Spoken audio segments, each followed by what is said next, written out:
Hello students, आज हम आपके लिए लेकर आए हैं Hornbill book class 11 lesson 2। We are not afraid to die if we can all be together by Gordon Cook and Alan East. इस पाठ के लेखक हैं गार्डन कुक और एलन ईस्ट। सबसे पहले हम इस पाठ के इस लेसन के टाइटल का जिक्र करते हैं। इसका क्या अर्थ है? We are not afraid to die, अर्थात हम मरने से भयभीत नहीं हैं यदि हम सभी if we can all be together, यदि हम सभी एक साथ हैं। इस पाठ में, इस लेसन में एक 37 वर्षीय बिजनेसमैन अपनी पत्नी मेरी, बेटे जोनाथन और बेटी सुजैन के साथ पूरे विश्व की परिक्रमा करता है और पूरे विश्व की परिक्रमा के दौरान उसे किन किन बाधाओं का सामना करना पड़ता है, उसी का जिक्र इस पाठ में नरेटर ने किया है। तो चलते हैं पैराग्राफ 1 की तरफ। इन जुलाई 1976 माई वाइफ मेरी, सन Jonathan 6, daughter Suzanne 7, and I set sail from Plymouth, England to duplicate the round the world voyage made 200 years earlier by Captain James Cook.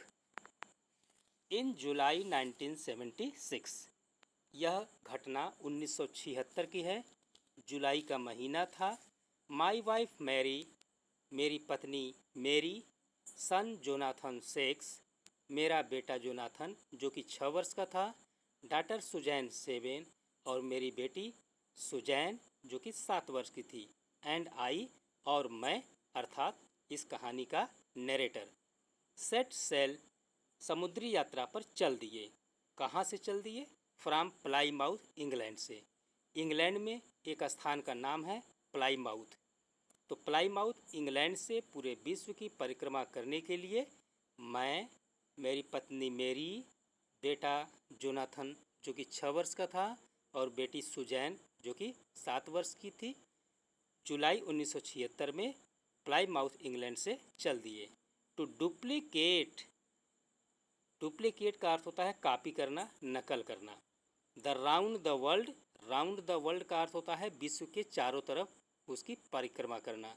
वायाज का मतलब होता है समुद्री मार्ग द्वारा या समुद्री जहाज के द्वारा, बाई सी या बाई शिप परिक्रमा करना या यात्रा करना, उसे वायाज कहते हैं।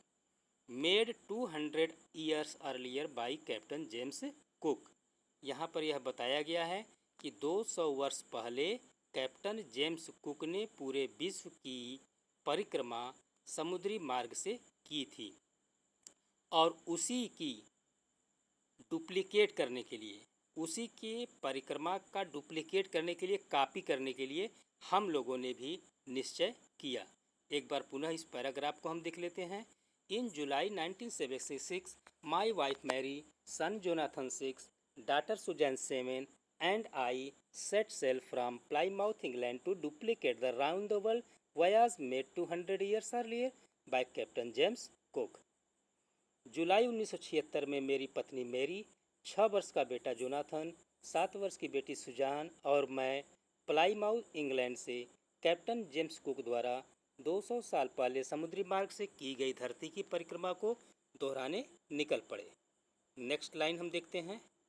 फॉर द लॉन्गेस्ट टाइम मेरी and I, a 37-year-old businessman, had dreamt of sailing in the wake of famous explorer, and for the past 16 years we had spent all our leisure time honing our seafaring skills in British waters.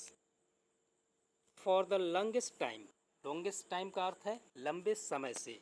मेरी and I, मेरी और मैं, 37-year-old businessman जो कि एक 37 वर्षीय बूढ़ा व्यापारी था, हैड ड्रीम्ड ऑफ, हम दोनों ने सपने देखे थे, ऑफ सेलिंग, सेलिंग का अर्थ होता है समुद्री यात्रा करने का, इन the wake of famous explorer, famous अर्थात प्रसिद्ध, एक्सप्लोरर का अर्थ होता है खोजकर्ता।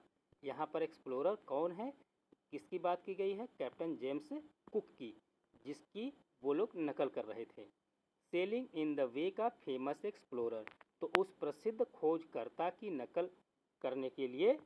And for the past 16 years, और पिछले 16 वर्षों से we had spent all our leisure, leisure का अर्थ होता है खाली समय। तो पिछले 16 वर्षों से हमारे पास जो भी खाली समय था, हम लोग उस खाली समय को कैसे व्यतीत करते थे? Honing our seafaring skills in British waters, अपने खाली समय को होनिंग, होनिंग का और अर्थ होता है डेवलप करना, इम्प्रूव करना, सुधार करना।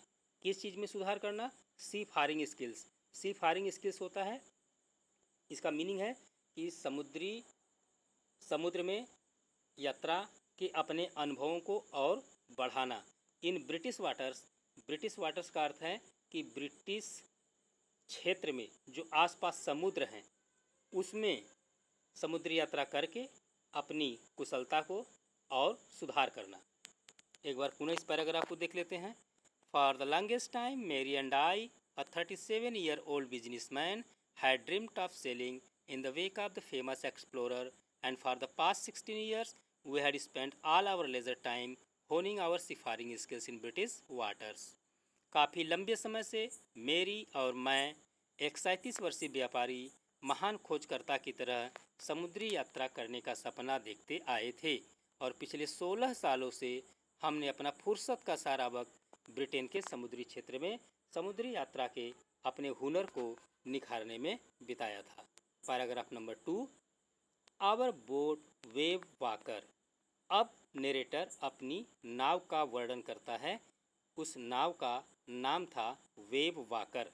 23 मीटर और उसकी लंबाई थी 23 मीटर, 30 टन और उसका वजन था 30 टन। वुडन हल्ड, और उसकी जो बाहरी बनावट थी वह लकड़ी की बनी हुई थी। ब्यूटी अर्थात वह बहुत ही सुंदर नाव थी। हैड बीन प्रोफेशनली बिल्ड, और बिल्कुल वह इसी पेशे के उद्देश्य से, इसी प्रोफेशन के उद्देश्य से उसे बनाया गया था। And we had spend months fitting it out, और हमने कई महीनों व्यतीत कर दिए थे इसको बनाने में। एंड टेस्टिंग इट, और इसका परीक्षण करने में। इन द रफेस्ट वेदर, सबसे खराब से मौसम में। वी कुड फाइंड, अर्थात इस जहाज़ को, जिसका नाम था वेव वाकर, जिसकी लंबाई थी 23 मीटर, जिसका वजन था 30 टन, और जो कि लकड़ी की बनी हुई थी, जो कि सुंदर थी, और जो कि इस पेशे के उद्देश्य से बनाई गई थी, और इसको बनाने में हमने कई महीनों व्यतीत कर दिए थे, और इसका टेस्टिंग हम लोग खराब से खराब वेदर में, मौसम में किए थे।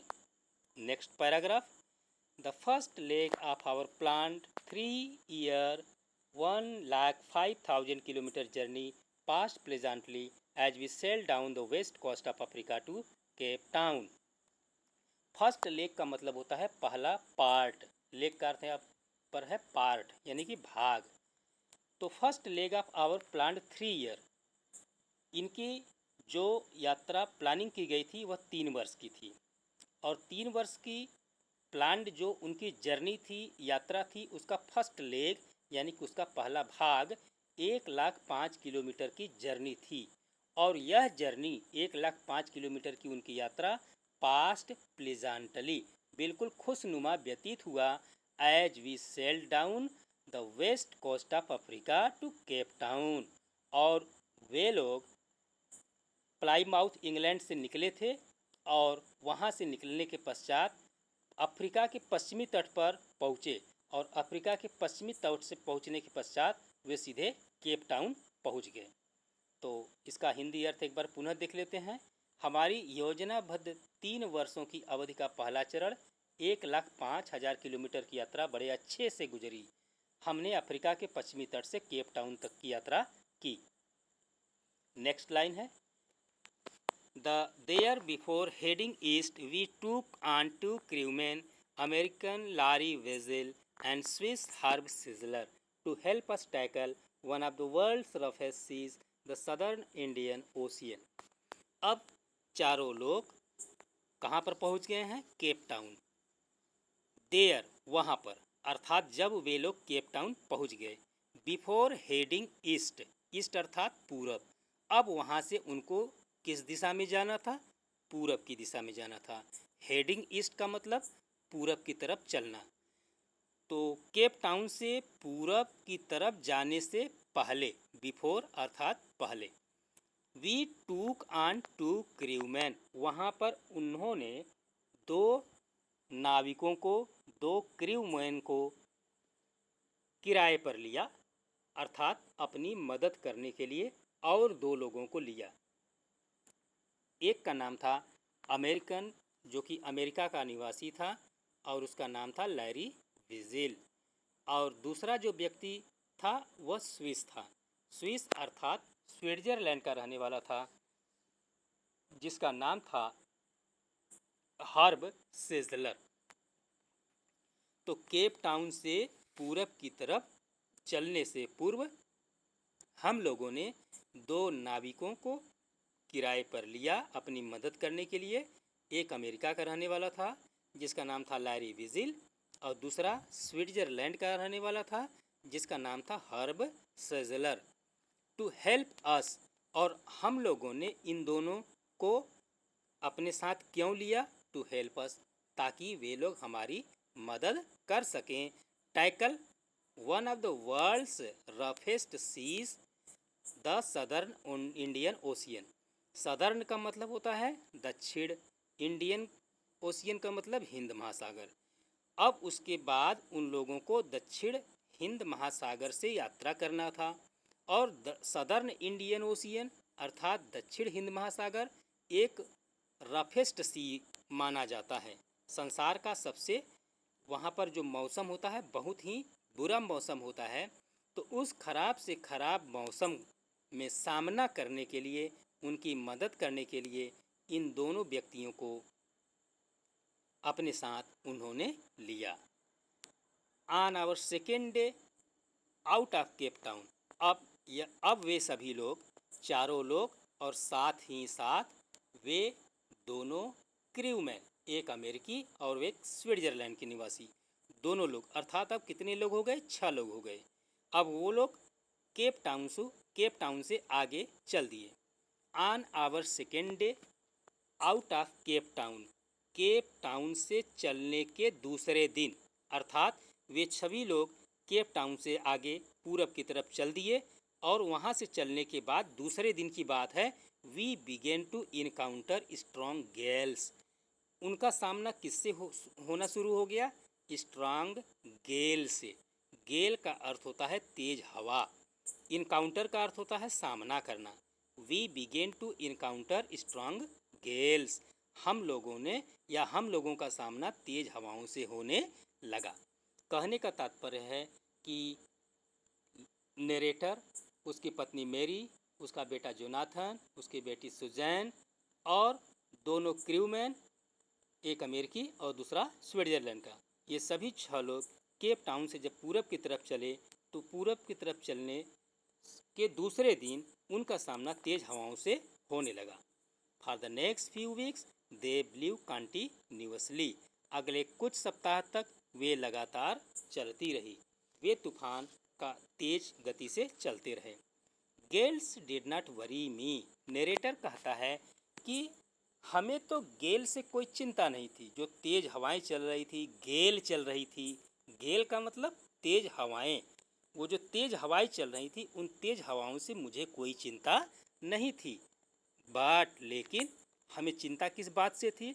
The size of the waves, जो लहरें उठ रही थी, वेव्स माने लहरें, the size of the waves, वो जो लहरों का आकार था, वाज अलार्मिंग, वह बहुत अलार्मिंग था, डरावना था, भयावह था।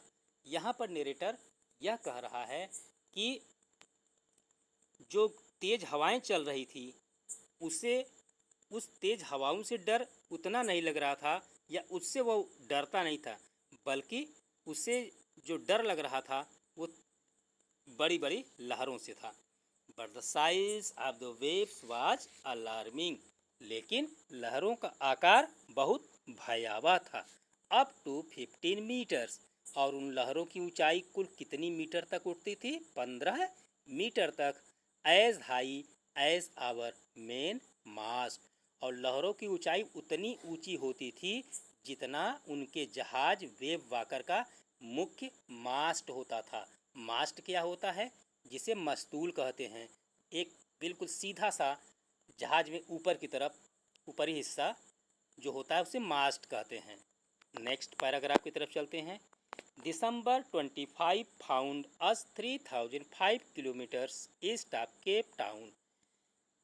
25 दिसंबर को वे सभी केप टाउन से 3500 किलोमीटर पूरब की तरफ पहुंच गए। Despite atrocious weather, we had a wonderful holiday complete with Christmas tree.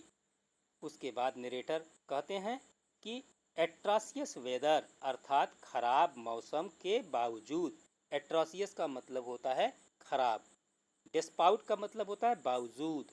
Despite atrocious weather, बेहद खराब मौसम के बावजूद, we had a wonderful holiday, हम लोगों ने शानदार ढंग से छुट्टियां मनाई अपनी नाव पर, complete with A Christmas tree, और अपनी नाव पर एक क्रिसमस ट्री को भी सजाया। New Year's Day, New Year's Day का अर्थ होता है 1 जनवरी। Saw no improvement in the weather, मौसम में कोई सुधार नहीं हुआ। बट वी रीजन्ड, लेकिन हमने ये सोचा था, that it had to change soon, कि मौसम तो बदलेगा ही बदलेगा। एक बार पुनः देख लेते हैं। New Year's Day saw no improvement in the weather, नए साल के पहले दिन अर्थात 1 जनवरी को वेदर में, मौसम में कोई भी इम्प्रूवमेंट अर्थात सुधार नहीं हुआ। बट वी रीजन्ड दैट, लेकिन हम लोगों का अनुमान था, that it had to change soon, कि मौसम बदलेगा। एंड इट डिड चेंज, और मौसम बदला भी, फॉर द वर्स, और हम लोग उम्मीद किए थे कि मौसम बदलेगा, अच्छा होगा, लेकिन मौसम बदला भी, और बदला भी तो वर्स, बहुत ही खराब हो गया। एट, अगला पैराग्राफ चलते हैं। एट डान, डान का अर्थ होता है सुबह की बेला, यानी कि सुबह। 2 जनवरी की सुबह the waves were gigantic, gigantic का अर्थ होता है वेरी ह्यूज, विशालकाय। 2 जनवरी की सुबह जो लहरें थी बहुत ही विशालकाय थी। We were sailing with only a small storm jib and were still making 8 knots. यहाँ पर एक शब्द आया है जिब। जिब क्या होता है? एक कपड़े का त्रिभुजाकार यानी कि 3 कोने वाला कपड़ा होता है, और इसका मुख्य काम तूफान और लहरों से जहाज की रक्षा करना होता है। और इस वाक्य में एक शब्द आया है नाट। नाट का अर्थ होता है समुद्री मील, यानी कि स्पीड नापने की एक इकाई होती है। तो इस लाइन का अर्थ हम देखते हैं। वी वर सेलिंग, हम लोग यात्रा कर रहे थे। सेलिंग का अर्थ होता है यात्रा करना। With only a small storm jeep, हमारे पास केवल एक जीप था, एक वो तिकोना पाल था। स्टार्म जीप, तूफान का सामना करने वाला जो जीप था, हमारे पास केवल एक था। And were still making 8 knots, और उसके बावजूद भी हम लोग 8 समुद्री मील प्रति घंटे की रफ्तार से आगे चल रहे थे। As the ship rose to the top of each wave, अब लहरें काफ़ी ऊपर उठ रही थी। एज, जैसे ही, द शिप रोज, तो लहरें ऊपर उठ रही थी, तो जहाज भी ऊपर उठ रही थी। तो जैसे ही जहाज ऊपर की तरफ उठती थी, to the top of each wave, प्रत्येक लहर के ऊपर उठती थी, वी कुड सी, तो ऊपर, लहर के ऊपर से हम लोग देख सकते थे। वी कुड सी, हम लोग देख सकते थे। इंडलेस, यानी कि जिसका कोई अंत न हो। इनार्मस का अर्थ होता है विशाल। सीज अर्थात समुद्र। रोलिंग यानी कि आते हुए, टुवर्ड्स अस, हम लोगों की तरफ। इस लाइन में नरेटर यह समझाने का प्रयास किया है कि लहरें काफ़ी ऊंची थी। जब लहरें उठती थी तो नाव भी लहरों के ऊपर आ जाता था, और जब नाव उनकी लहरों के ऊपर आती थी तो लहर के ऊपर से वो लोग देखते थे कि काफ़ी दूर तक जो समुद्र है वो सारा समुद्र उन्हीं की तरफ आ रहा है। एंड द स्क्रीमिंग ऑफ वेंड, और उनको क्या सुनाई पड़ रहा था? स्क्रीमिंग अर्थात चीखते हुए, विंड माने पवन यानी कि हवाओं, और उनको हवाओं के चीखने की आवाज़ सुनाई दे रही थी। एंड स्प्रे, और जब लहरें ऊपर उठ रही थी तो पानी की बूंदें भी उन पर पड़ रही थी, स्प्रे भी पड़ रहा था। Was painful to the ears, और ये सब चीज़ें उनके कानों के लिए काफ़ी कष्ट देने वाली थी। नेक्स्ट लाइन चलते हैं। To slow the boat down, अब उस नाव की रफ्तार को कम करने के लिए अब नरेटर ने क्या किया? वी ड्राफ्ड द स्टार्म जिब, जो जहाज में जिब थी, तूफान को सहने वाला जो जिब था, तिकोना पाल था, उसको उन्होंने ड्रॉप कर दिया, नीचे गिरा दिया।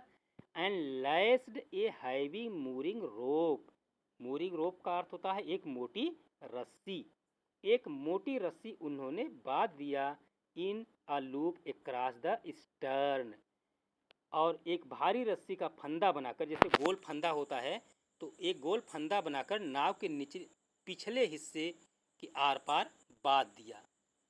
Then we double lashed everything, double lash का अर्थ होता है दो बार बांधना और उसमें गांठ लगा देना, और उसके पश्चात हम लोग हर चीज़ को, नाव में पड़ी हर चीज़ को डबल लैस कर दिया, दोहरा गांठ लगा दिया। Went through our life raft drill, attached life line, donned oilskin and life jacket, अपनी जीवन रक्षक क्राफ्ट, एक प्रकार की नाव का अभ्यास किया, जीवन रक्षक रस्सियों से खुद को जोड़ा, जल रोधक कपड़े और जीवन रक्षक जैकेट पहनी, और फिर इंतज़ार करने लगे। एक बार पुनः इसको समझा देते हैं। Then we double lashed everything, उसके पश्चात हम लोग हर चीज़ को दोहरी गांठ बांध दिया। उसके पश्चात went through our life raft drill, उसके बाद जीवन रक्षक ड्रिल किया, उन लोगों ने एक एक्सरसाइज किया। उसके पश्चात अटैच्ड लाइफ लाइन, उन्होंने अपनी लाइफ लाइन को पहन लिया।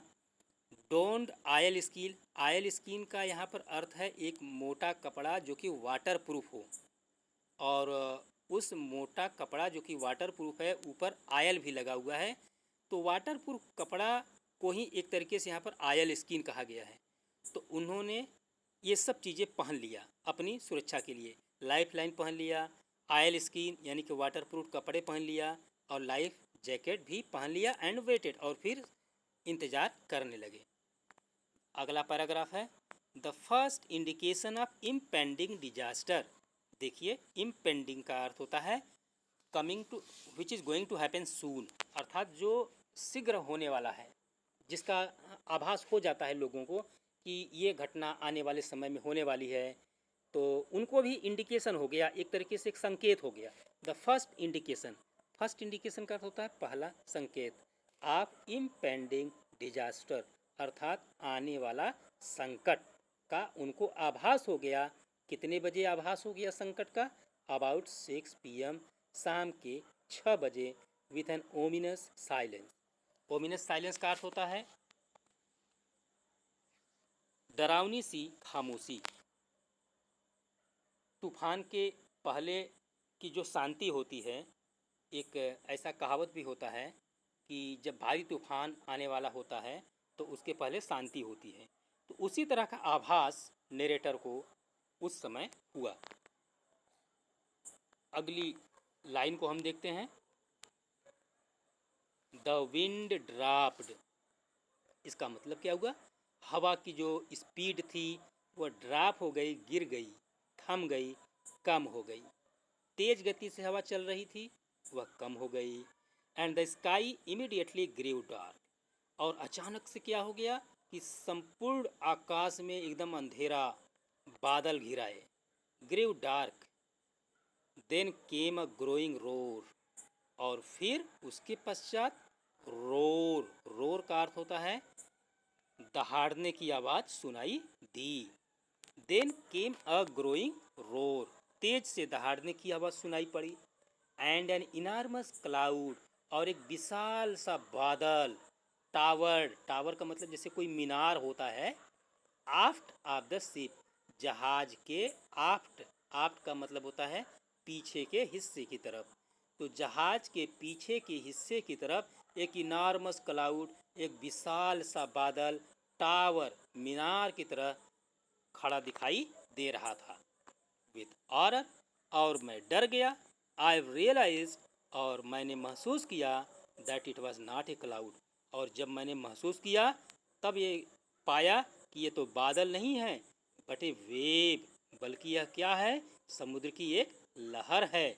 Like no other I had ever seen, और इस प्रकार की लहर मैंने पहले कभी नहीं देखी थी। अगली लाइन चलते हैं। इट अपीयर्ड परफेक्टली वर्टिकल, और वह जो लहर थी जिसे पहले मैंने समझा कि ये बादल है, और वह बादल तो था नहीं, वह एक विशाल सी लहर थी, और वह लहर सीधी खड़ी थी एकदम जहाज के पीछे की तरफ, वर्टिकल थी। वर्टिकल का मतलब सीधा खड़ा। एंड ऑलमोस्ट ट्वाइस, और वह लगभग 2 गुनी थी the height of the other waves, दूसरी लहरों की ऊंचाई की तुलना में उस लहर की ऊंचाई 2 गुनी थी। With a frightful breaking crest, और उस लहर का जो क्रेस्ट था, ऊपरी सिरा था, वह डरावनी थी और वह टूट रही थी, अर्थात फिर लहर ऊपर चढ़ने के पश्चात नीचे उनकी नाव के ऊपर गिर रही थी। नेक्स्ट पैराग्राफ है, the roar increased to a thunder. अब वो जो दहाड़ने की आवाज़ थी, रोर माने दहाड़ना, दहाड़ने की आवाज़ थंडर में बदल गई, गरजने में बदल गई, गरजने लगा। अब as the stern moved up the face of the wave, जैसे ही स्टर्न का अर्थ होता है नाव का पिछला हिस्सा, moved up the face of the wave, लहर के ऊपर की तरफ उठ गया। एंड फॉर ए मोमेंट, और एक क्षण के लिए, आई थाट, मैंने सोचा, we might ride over it, कि हम लोग इस लहर के ऊपर चढ़ जाएंगे। बट देन, लेकिन तब क्या हुआ, ए ट्रमेंडस एक्सप्लोजन, एक ट्रमेंडस सा विस्फोट हुआ, ज़बरदस्त धमाका हुआ, और उस एक्सप्लोजन से, उस धमाके से, सूक द डेक, उस जहाज का जो डेक था, डेक का अर्थ होता है फर्श, वह हिल गया। A torrent of green and white water broke over the ship. अब यहाँ पर क्या अर्थ है, टॉरेंट का क्या अर्थ है, प्रचंड प्रवाह। ग्रीन एंड वाइट वाटर, हरा पानी और सफ़ेद पानी, तो हरे और सफ़ेद पानी का एक विशाल सा टॉरेंट, एक प्रवाह, ब्रोक ओवर द शिप, जहाज के ऊपर गिर पड़ा। माई हेड स्मैश्ड, और मेरा सिर, अब वो जब लहरों का विशाल जो लहर थी वो उनकी नाव पर गिर पड़ा, उसके पश्चात उसका परिणाम क्या हुआ, my head smashed into the wheel. Narrator कहते हैं कि उनका जो सिर था जा कर के व्हील से टकरा गया। व्हील अर्थात जहाज को चलाने वाला जो स्टीयरिंग व्हील था, उससे जा कर के उनका सिर टकरा गया। And I was aware of flying overboard and sinking below the waves, और उस समय नरेटर को ऐसा महसूस हो रहा था कि वो नाव के ऊपर उड़ने जैसा, और लहरों में उसके पश्चात वो फिर डूब गए। I accepted my approaching death, approaching माने होता है आना, फिर मैंने ये स्वीकार कर लिया। एक्सेप्टेड का अर्थ होता है स्वीकार कर लिया। माई अप्रोचिंग डेथ, मैंने क्या चीज़ स्वीकार कर लिया, कि अब हमारी मौत हमारे सामने आ रही है। And as I was losing consciousness, और अब मैं क्या कर रहा था, अपना होश धीरे धीरे खो रहा था। आई फेल्ट क्वाइट पीसफुल, फिर मैंने बिल्कुल शांत महसूस किया। नेक्स्ट पैराग्राफ, अनएक्सपेक्टेडली, अचानक क्या हुआ, my head popped out of the water, मेरा सिर पानी से बाहर आ गया। अ फ्यू मीटर्स अवे, कुछ मीटर की दूरी पर, वेव वाकर वाज कैप्साइजिंग। जो जहाज था जिसका नाम था वेव वाकर, वह कैप्साइज कर रहा था।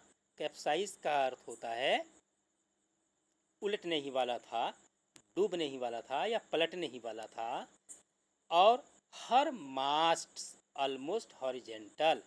हॉरिजेंटल का अर्थ होता है समुद्र के जल के समानांतर। तो हर मास्ट, देखिए जहाज का जो मास्ट होता है, जहाज जब पानी पर सीधा खड़ा रहता है तो उसका मास्ट एकदम वर्टिकल होता है, सीधा खड़ा होता है। अब जहाज एक तरफ को लेट गया है, जब जहाज लेट गया है तो उसका जो मास्ट सीधा खड़ा था वह पानी के तल पर आकर के गिर गया होगा। तो हर मास्ट ऑलमोस्ट हॉरिजॉन्टल, उसके मस्तूल लगभग 36 हो गए थे। Then a wave hurled her upright, उसके पश्चात क्या हुआ, एक लहर आई। देन अ वेव, एक फिर लहर आई और उस लहर ने क्या किया, हर्ल्ड हर अपराइट, उस जहाज को सीधा खड़ा कर दिया। अभी तक तो जहाज नीचे की तरफ लेटी हुई थी, लेकिन अब एक ऐसी लहर आई जो उनके लिए काफ़ी जीवनदायिनी साबित हुई। Then a wave hurled her upright, उसके पश्चात एक लहर उनके जहाज को सीधा खड़ा कर दिया। माई लाइफ लाइन जर्कड टाट, और उनका जो जो लाइफ लाइन पहने हुए थे वो सीधा तन गया। आई ग्रैब द गार्ड रेल, मैंने गार्ड रेल पकड़ लिया। सेल्ड थ्रू द एयर, हवा में तैर करके। Into the wave walkers main की बूम, उसके पश्चात जो वेव वाकर का मुख्य बुम था यानी कि पोल था, वहाँ से जा कर के मैं उसे पकड़ लिया। सब्सिक्वेंट वेव्स, उसके पश्चात जो लहरें आ रही थी, tasked me around the deck. Deck अर्थात जहाज का जो फर्श होता है, फर्श फ्लोर, उसे डेक कहते हैं। उसके पश्चात जो सब्सिक्वेंट, सब्सिक्वेंट के माने बाद में आने वाली वेव्स, लहरें टास कर रही थी मुझे। जैसे टास करना का मतलब कभी यहाँ पटकना फिर वहाँ पटकना। लहर से जब टकरा रहा था तो लेखक जगह जगह पर लहरें उसको पटक रही थी, टास कर रही थी। अराउंड द डेक मतलब जहाज की गोदी में। लाइक ए रैग डाल, जैसे जैसे कोई फटे हुए कपड़े की बनी हुई गुड़िया हो तो गुड़िया को कभी यहाँ पटकिए वहाँ पटकिए, तो उसी प्रकार जब लहरें आ रही थी तो लेखक को भी उस जहाज के डेक में यहाँ वहाँ उसे पटक रही थी। तो उसके पटकने से, लहरों के पटकने से परिणाम क्या हुआ कि माई लेफ्ट रिब्स क्रैक्ड, मेरी बाई पसलियाँ टूट गई थी। My mouth field with blood, मेरा मुंह खून से भर गया था। एंड ब्रोकन टीथ, और मेरा मुंह में दांत भी टूट गए थे। Somehow I found the wheel, किसी प्रकार से किसी तरह से मैंने व्हील को ढूंढा। Lined up the stern for the next wave and hung on, और अगली लहर के लिए नाव के पिछले हिस्से को ठीक किया और व्हील को पकड़े रखा। नेक्स्ट पैराग्राफ है, वाटर वाटर एवरीवेयर, हर जगह पानी ही पानी था। आई कुड फील दैट, और मैं यह महसूस कर सकता था कि the ship had water below, कि उस जहाज में नीचे पानी ही पानी था। बट लेकिन I dared not abandon the wheel, लेकिन स्टीयरिंग व्हील को मेरी छोड़कर जाने की हिम्मत नहीं हुई। टू इन्वेस्टिगेट, कि जा करके देख सकूं कि कितना पानी है, यह मेरी हिम्मत नहीं हुई। सडनली, अचानक, द फ्रंट हैच, हैच माने दरवाज़ा, वाज थ्रोन ओपन, अचानक सामने का दरवाज़ा खुल गया। एंड मैरी अपीयर्ड, और मेरी अर्थात मेरी पत्नी वहाँ पर प्रकट हुई। और वह क्या बोल रही है, वी आर सिंकिंग, हम लोग तो डूब रहे हैं। सी स्क्रीम्ड, वो चीखने लगी। The decks are smashed, deck टूट गए हैं। We are full of water, और पूरा जहाज पानी से भर गया है। तो मैंने कहा टेक द व्हील, व्हील को पहले तुम व्हील को संभालो। आई साउटेड, मैं चिल्लाया, तुम व्हील को, स्टीयरिंग व्हील को संभालो। I scramble for the hatch, और फिर मैं डोर की तरफ भागा। Next paragraph, Larry and Herb were pumping like madman. अब हम देख सकते हैं कि उस जहाज़ पर पानी भर गया था, तो जो दो क्रू मैन थे जिनको वो लोग किराए पर लिए थे केप टाउन में, जिनका नाम था लैरी और हर्ब, वो जहाज़ में जो पानी भर गया था उसको पागलों की तरह बाहर निकाल रहे थे। broken timbers hung at crazy angles, the whole starboard side bowled inwards, clothes, crockery, charts, tins and toys slashed about in deep water. Broken timbers, broken timbers का मतलब जो नाव लकड़ी की बनी हुई थी, टिम्बर उसे कहते हैं, टिम्बर माने लकड़ी, वो लकड़ियाँ टूट गई थी और हंग एट क्रेजी एंगल्स, और वो उल्टे सीधे कोड़ों पर लटकी हुई थी। The whole starboard side, starboard side का अर्थ होता है जहाज के दोनों तरफ का जो भाग होता है उसे स्टारबोर्ड साइड कहते हैं, वो बल्ज था। बल्ज का मतलब इनवर्ड्स, अंदर की तरफ उभरा हुआ था। और उस नाव में क्लॉथ्स, कपड़े तैर रहे थे, कराकरी, चीनी मिट्टी का बर्तन, वो सब तैर रहे थे, चार्ट, चार्ट भी पानी में तैर रहा था, टीन्स एंड टॉयज, और टीन और खिलौने, ये सब चीज़ें स्लास्ट अबाउट इन डीप वाटर। उस समय ऐसी परिस्थिति हो गई थी, इतना पानी भर गया था कि कपड़े, कराकरी, चार्ट, टीन, टॉयज सब स्लाश कर रहे थे, पानी में तैर रहे थे। Next paragraph, I half swam, half crawled into the children's cabin. मैं हाफ स्वैम का अर्थ होता है आधा तैर करके, हाफ क्रॉल्ड अर्थात आधा रेंग करके बच्चों के केबिन में गया। केबिन का मतलब बच्चों के कमरे में गया। Are you all right, I asked, मैंने पूछा क्या आप सब लोग ठीक हो।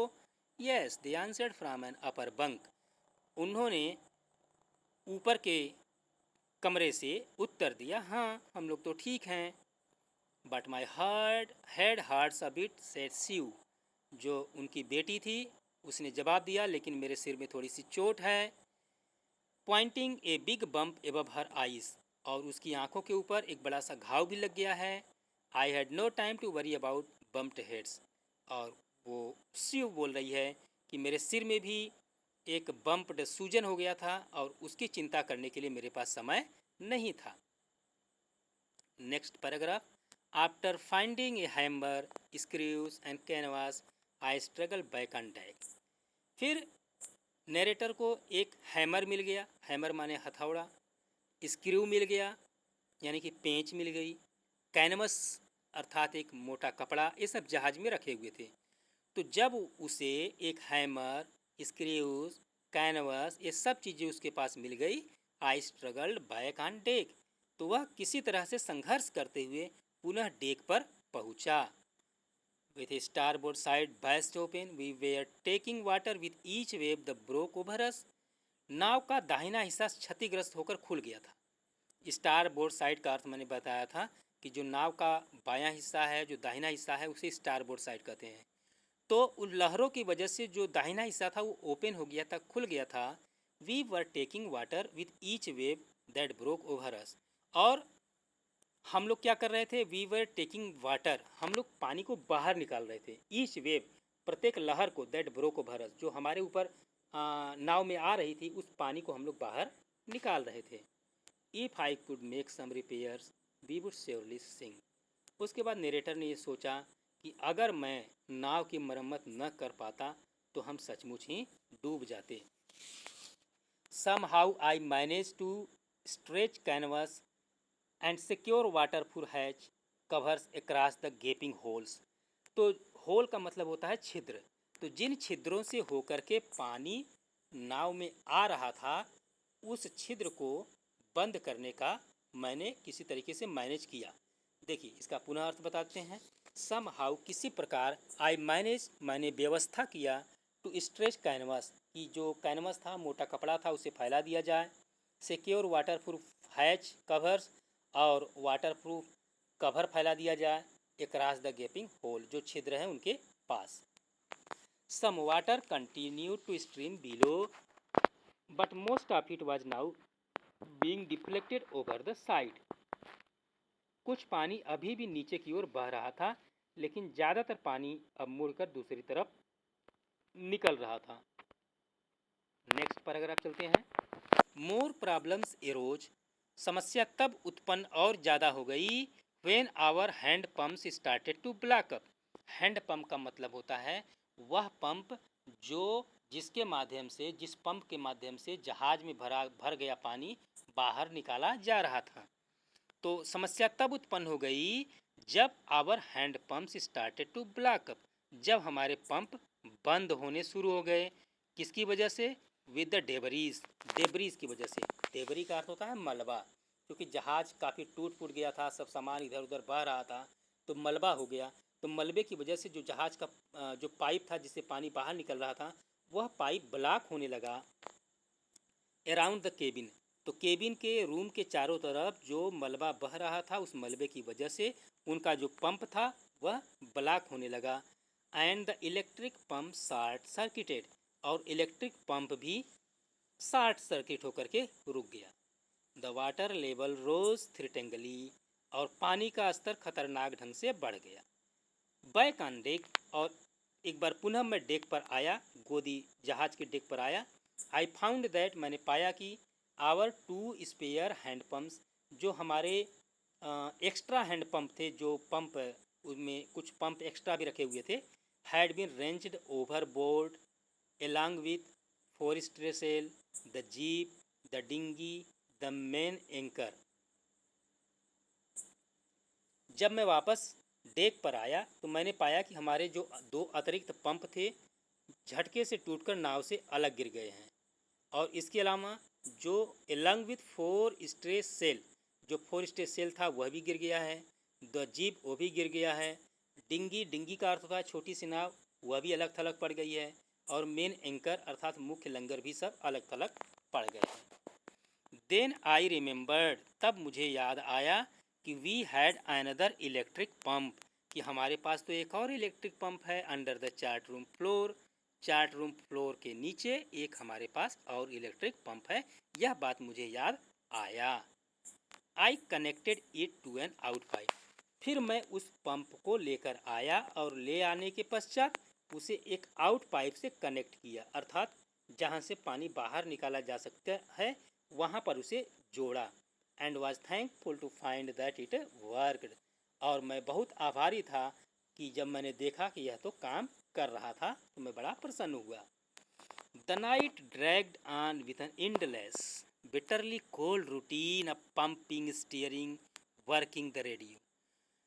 द नाइट, उस रात्रि को, पानी बाहर करने, उस रात्रि को हम लोग केवल 3 काम कर रहे थे।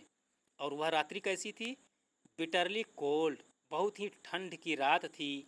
और हमारा रूटीन क्या था? केवल 3 काम था।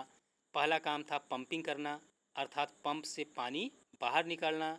स्टीयरिंग करना, अर्थात नाव का संचालन करना। और तीसरा काम था working on the radio, radio पर काम करना, ताकि हम ऐसा कोई संदेश भेज सकें रेडियो के माध्यम से, जिससे कि दूसरे लोगों को पता चल सके कि हम सभी लोग मुसीबत में फंसे हुए हैं। We were getting no replies, हम लोगों को कोई जवाब नहीं मिल रहा था। To our mayday call, mayday call का अर्थ होता है संकट में सहायता मांगने हेतु भेजा जाने वाला विशेष रेडियो संदेश। तो हम लोग मेडे कॉल भेज रहे थे, लेकिन हम लोगों को कोई रिप्लाई नहीं मिल रहा था। विच वॉज नॉट सरप्राइजिंग, और यह आश्चर्य की बात नहीं थी कि कोई जवाब क्यों नहीं मिल रहा है। आश्चर्य की बात इसलिए नहीं थी क्योंकि in this remote corner of the world, क्योंकि हम लोग संसार के एक ऐसे क्षेत्र में थे जहाँ पर कोई बस्ती नहीं थी। Next paragraph, Sue's head had swollen alarmingly. Sue यानी कि जो नरेटर की बेटी थी, उसका जो सिर था वो सूजा हुआ था और बहुत ही अलार्मिंगली, चिंताजनक ढंग से वो सूजन थी उसमें। She had two enormous black eyes, और उसके आँखों के चारों तरफ वो काला काला सा निशान पड़ गया था। And now see showed us deep cut on her arm, और अब वह हम लोगों को दिखाई कि उसकी हाथ में भी एक कट हो गया है, एक जगह गहरा घाव हो गया है। When I asked why she had not made more of her injuries before this, she replied, when I asked, जब मैंने उससे पूछा, नरेटर जब अपनी बेटी से पूछता है she had not made more of her injuries, कि उसने अपने घावों के बारे में मुझे और अधिक क्यों नहीं बताया, तो she replied, वह उत्तर देती है, I did not want to worry you, मैं आपको चिंता में नहीं डालना चाहती थी। when you were trying to save us all, जब आप हम सबको बचाने की कोशिश करने में लगे हुए थे। तो इस लाइन से एक बच्चे के साहस को देखा जा सकता है कि वह बच्ची, उसकी बेटी कितनी घायल हो गई थी। आँखों के चारों तरफ काला सूजन, काला रंग हो गया था और उसके हाथ पर कट हो गया था, सिर पर बम्प सूजन हो गया था। इन सब के बावजूद जब नरेटर ने उससे पूछा कि तुमने मुझे इन सब अपने घावों के बारे में क्यों नहीं बताया, तो उसका जवाब आप सुनकर आश्चर्यचकित होंगे। उसने जवाब दिया कि मैं आपको चिंता में नहीं डालना चाहती थी, उस समय चिंता में नहीं डालना चाहती थी जब आप हम सभी लोगों को बचाने की कोशिश कर रहे थे। तो इस वीडियो में बस इतना ही, और अगले वीडियो में हम we are not afraid to die if we can all be together, ये जो लेसन है इसका हम दूसरे पार्ट में देखेंगे, अध्ययन करेंगे। Thank you, thanks for watching. Please subscribe my YouTube channel. Once again, many thanks to you.